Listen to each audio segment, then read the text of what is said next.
Et wesh méga sûr, ou wesh méga sûr. J'espère que vous allez tous et toutes très bien, on se retrouve encore pour une nouvelle chronique. En ce moment on enchaîne pas mal, et ça je trouve ça plutôt cool. On se retrouve pour un nouveau recueil de nouvelles, aujourd'hui envoyé par Driller Killer, histoire folle et horrifique.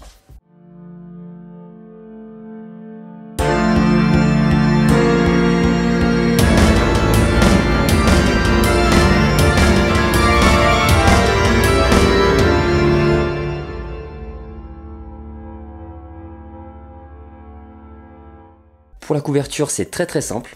On a un crâne sur fond noir. C'est simple, sobre et efficace, comme très souvent, mais là ça fait plutôt le taf, vu qu'on parle d'histoire d'horreur, du coup avoir un crâne, ça colle au thème.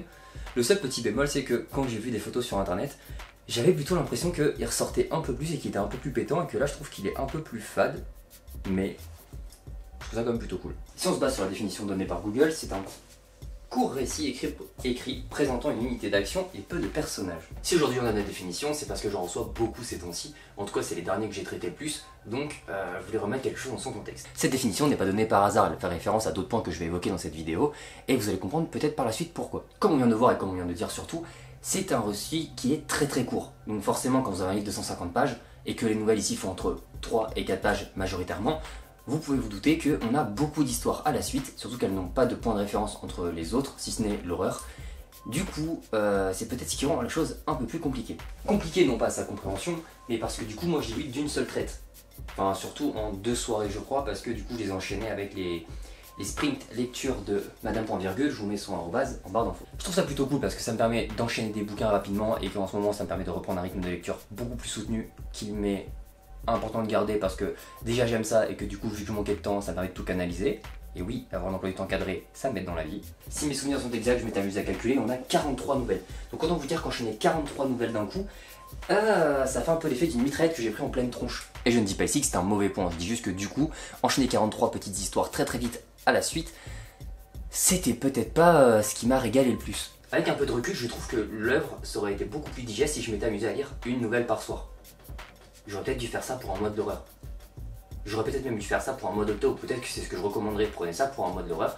Faites-vous un mode octobre où chaque jour vous lisez une nouvelle, ça peut être hyper intéressant et en plus vous avez votre petite dose d'horreur quotidienne. Ce qui me donne moi souvent beaucoup de mal avec les nouvelles, c'est que c'est un format qui se veut très court. Du coup on rentre très peu dans l'histoire, on est plongé dans quelque chose très vite.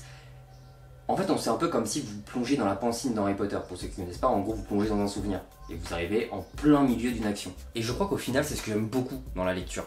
Pouvoir créer un univers, enfin, en tout cas qu'on m'aide à créer un univers, ou qu'on me crée un univers et qu'on me laisse plonger dedans et qu'on découvre l'intégralité du truc, que je comprenne quel personnage est là, pourquoi, un décor, tout un univers, toute une histoire, alors que là, c'est qu'un enchaînement d'actions. Et comme il y en avait beaucoup et qu'en plus je les ai enchaînés très rapidement, j'avais un peu l'impression d'enchaîner soit des souvenirs, soit des flashs très rapides de plein d'histoires à la suite. Et à la fin, j'ai un peu l'impression d'être assommé. Mais ça n'enlève en rien la qualité aux nouvelles. Ça veut pas dire qu'elles sont moins bonnes, ça veut pas dire qu'elles sont meilleures. Ça veut juste dire que c'est un effet que j'ai ressenti. Par exemple, pour d'un ordre d'idée, il y en a quand même 2 qui ont été nommés pour des prix.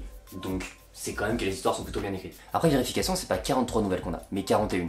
Ça fait des nouvelles de 3 à 4 pages, voire même beaucoup moins pour certaines. Certaines se tiennent en 1 page et demie. Donc en fait, on n'a pas le temps de plonger dans une histoire, qu'on est déjà à sa chute et qu'on est déjà même passé à la suivante. C'est un enchaînement, c'est un rythme qu'il faut apprécier. En tout cas... ouais, ça m'a déboussolé, complet. Avec un thème comme l'horreur, qui, comme vous pouvez vous en douter, c'est quand même un thème qui me plaît beaucoup puisque j'ai créé moi-même le mode d'horreur, on arrive à un raisonnement qui se fait très rapidement. On nous met dans une action et à la fin ça finit mal. On croirait que je viens de lâcher un méga gros spoiler, alors que pas du tout, vu que c'est le thème de l'horreur. Si vous avez checké un peu ma chaîne, vous savez que j'aime les films, j'aime les séries, j'aime les bouquins, tout ce qui parle d'horreur, ça me passionne et ça me fait délirer. J'en ai consommé à blinder, allant des apocalypses jusqu'au polar en passant par les trucs psychologiques parce que j'aime ce qui fait réfléchir notamment et des fois même remettre en cause certaines choses du potentiellement que certaines choses sont mauvaises mais pas pour les raisons auxquelles on pense et peut-être que des fois on arrive à faire du mal pour des bonnes raisons mais est-ce qu'au final c'est quand même mal ou est-ce que c'est quand même bon ou est-ce que tout n'est pas nuancé? J'en ai déjà parlé de cette référence mais on peut le voir aussi ici. Malgré des nouvelles très courtes et qu'on a des enchaînements très rapides, elle arrive à faire poser des questions. Quand je dis elle, c'est l'auteur bien évidemment. Par exemple, est-ce qu'au final, le personnage méchant de l'histoire, est-ce que l'assassin dans certaines nouvelles a vraiment pensé à mal? Est-ce que vraiment il était lui-même à ce moment-là? Est-ce qu'on pourrait pas peut-être nous-mêmes lui trouver des excuses? C'est très bizarre de vouloir trouver des excuses à quelqu'un qui est mauvais, qui a essayé de buter toute sa famille. Je m'en rends compte. J'ai quand même des gros points positifs pour ce bouquin. Par exemple, L'enchaînement d'autant de nouvelles veut quand même dire qu'on a une imagination débordante au sein d'une seule et même personne. Oui, parce que vous passez quand même de bêtes hybrides complètement assoiffées de sang à des personnes qui ont un trouble psychologique, à même des histoires presque mignonnes parce qu'elle a réussi à mettre de l'amour là-dedans pour des humains qui ne sont pas tout à fait des humains. Alors oui, ce sont des schémas qu'on a déjà vu plein de fois, comme La Belle et la Bête qui tombe amoureuse d'une bête, ou dans Shrek quand Fiona tombe amoureuse quand même d'un ogre, même si à la fin elle est à moitié ogresse aussi. Même complètement ogresse à la fin. Ce sont des schémas connus, classiques, mais qu'elle a su réutiliser, et en réutiliser énormément. Au milieu de tout ça, malgré qu'au milieu des traces de sang, des monstres qui veulent bouffer tout le monde, et des situations qui finissent mal, enfin qui finissent souvent avec un coup de hache dans la tête par exemple, elle a réussi à mettre beaucoup de touches d'humour, et ça me fait beaucoup rigoler. Peut-être aussi parce que j'aime l'humour malsain et l'humour un peu glauque. Mais en tout cas, elle a mis beaucoup d'humour et c'est hyper plaisant. C'est quelque chose que j'ai déjà dit dans plein de recueils de nouvelles que j'ai pu traiter, c'est que pour moi, là, certaines nouvelles pourraient complètement être sorties du recueil et en faire des histoires complètes. Quand je dis des histoires, pour moi, c'est des romans. Parce que le fond est bon, en travaillant peut-être un peu la longueur, en retravaillant certains personnages, en rentrant plus dans l'histoire, on pourrait en faire des bouquins en entier. Bon, après, étant donné qu'on en a écrit 41, je vous laisse imaginer le nombre de romans qu'il faudrait qu'elle publie, mais après tout, ça pourrait faire des modes d'horreur spécial Serial Killer. Sponsor. Pour moi, un des défauts du bouquin, c'est que 80% des histoires finissent mal. C'est-à-dire que vous avez à peine commencé les 3 premières lignes que vous savez que ça va mal finir. Du coup, on est presque dans l'attente de « Ah, quelle fin morbide va-t-elle arriver à cette histoire ?» Et du coup, on en devient tout en devient presque prévisible. Et je trouve ça dommage parce que du coup, il y a plein d'histoires que j'ai commencé en sachant pertinemment la fin. Bon, c'est peut-être aussi dû au fait que j'en ai bouffé énormément dans ma vie et que du coup, il y a plein de schémas que j'arrive à cramer à l'avance. Mais j'ai pas eu de petit effet de surprise, j'ai pas été surpris du tout à aucun moment. Je pense que j'avais ce côté-là qui me manquait, l'effet de surprise qui m'accroche d'habitude dans un bouquin, le fait qu'on a envie de continuer à tourner les pages plutôt. On va continuer à tourner des pages, pas des plages, c'est compliqué. Je pense sincèrement qu'ici toutes les histoires ont été créées pour un seul but, la chute. C'est pas quelque chose de forcément négatif parce que comme vous pouvez le savoir avec Tatanex, chacun a sa façon de créer ses propres histoires. Moi-même j'ai en train de vouloir écrire un bouquin et j'ai commencé par la fin.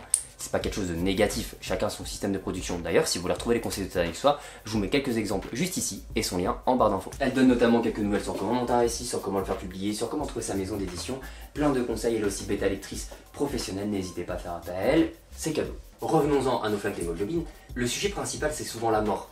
L'horreur, tout ce qui essaye de vous faire horrifier. J'ai pas eu de frisson en lisant ce bouquin, mais j'ai eu des bons moments. Mais j'ai quand même passé des bons moments parce que j'aime bien les histoires un peu décalées et un peu glauques. Et je dois être un mec vraiment complètement perché, par contre ça commence à me faire flipper. Est-ce que je prendrais pas rendez-vous avec un psy? Je suis complètement rentré dans une phase où quand je lisais la nouvelle et que je commençais les premières lignes, j'essayais d'anticiper la chute. Oui, parce que c'est toujours ce que je fais quand j'essaie de lire un truc horrifique.